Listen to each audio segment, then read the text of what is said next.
Hi, Dave. What does it say about Mookie, not just as a player, but as a person, now that he's now a Roberto Clemente Award winner?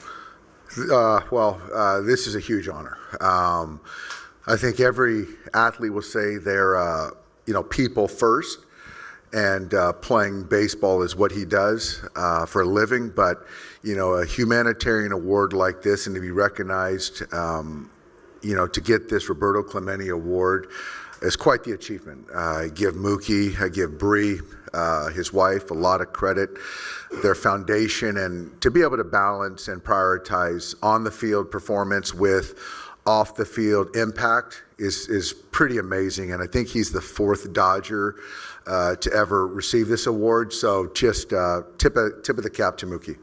You guys were able to beat Max in early August, but he did go almost 100 pitches, 6 innings.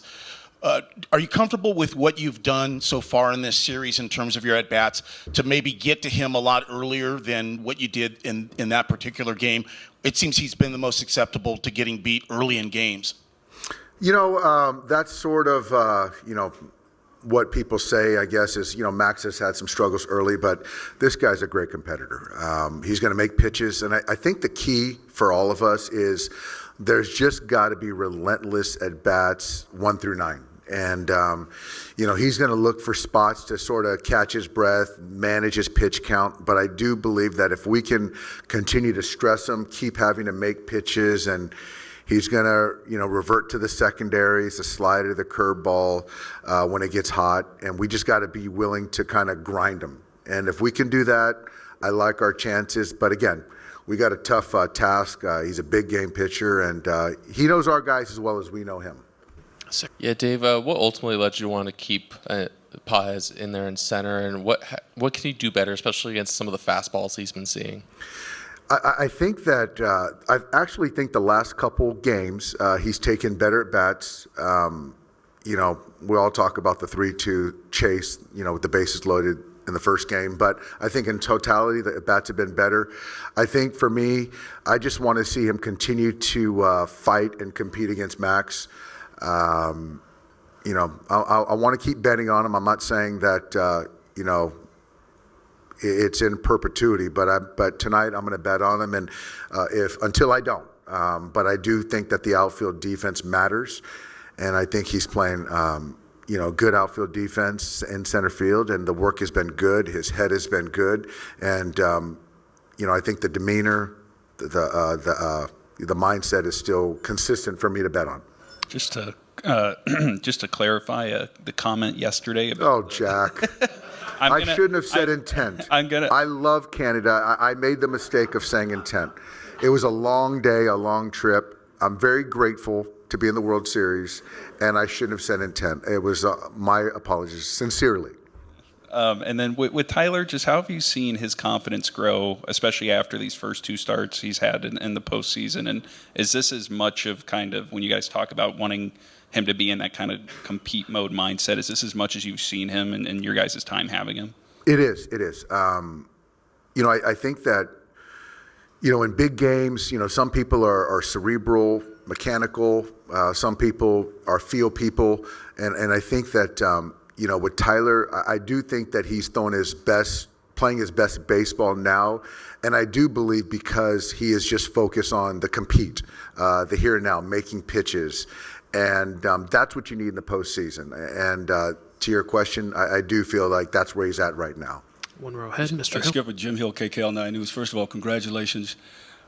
How do you keep your club from just taking it one game, one pitch, one inning at a time when there is so much that's at stake? I think that's sort of the secret sauce and how we've been able to sustain success is getting it to the micro. It just alleviates a lot of expectation, pressure, stress if you can just get to the pitch, to the play, and not get ahead of yourself. And so, honestly, I just think that's who we are. That's how we're wired, and appreciating that there's still noise and, outside, but we're pretty micro in how we go about a particular day. Hey, Dave. Defensively, you guys look really sharp. Game 2. How do you continue to keep that momentum and keep that focus in that way today and throughout the rest of the series? Well, I think, kind of dovetailing on Jim's question is just focus on today. Max is going to come after us. John's going to exhaust his bullpen. Those hitters are going to compete their tails off to beat us. And we've got to match that intensity today. And, and that's all we're in control of today. And that's how, we prepare. Hi, Dave. Dodger fans sure to loudly jeer George Springer tonight. You remember 2017. What message, if any, do you hope he hears tonight? That's up to the fans. Heck of a player, having a great postseason.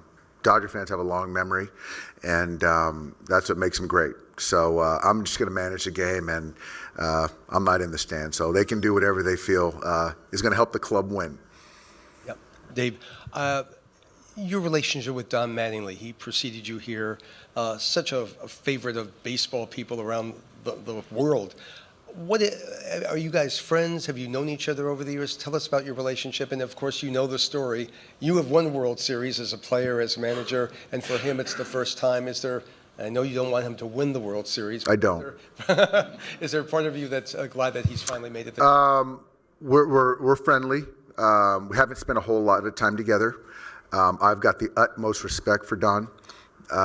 You're not going to meet a better person, a higher integrity character person. He's been very additive to that staff, and I'm sure he's helped John in many ways. I marvel at his humility, his baseball knowledge, and certainly the track record on the field and as a coach. But have a lot of respect for him. And also, just a quick follow-up. You've known people who have been great players. I mean, there are Hall of Famers who never make it into the World Series. Can you appreciate that drive, even though he's not going to be in as a player, that he's finally here?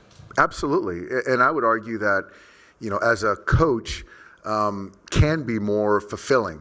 And I say that because you impact a lot more people in that role versus just yourself.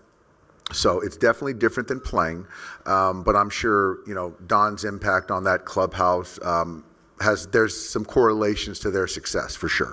Dave, in your 5 World Series now as manager here, you've had different sort of styles of teams. Early ones where you had to platoon a lot. Last year, a lot of bullpenning. This year, a lot of starting.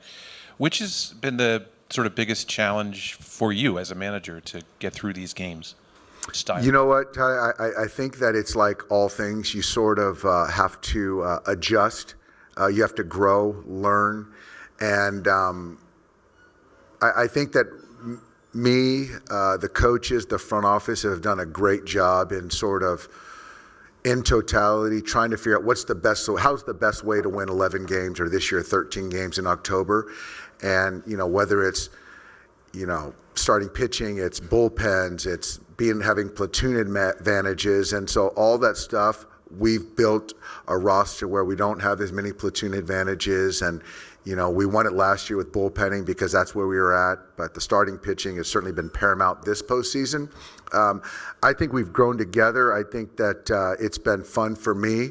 And I've certainly evolved. I have. And some of it is roster driven, but also a lot of it is experience and, some of the successes and the failures that I've had in the postseason. Hola, Dave. Hola.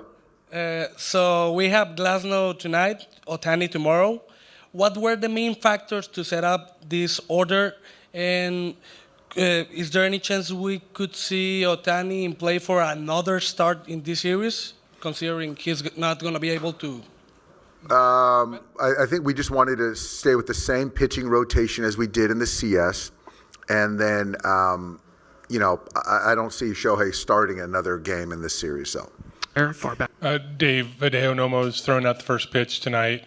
What do you remember him as a teammate?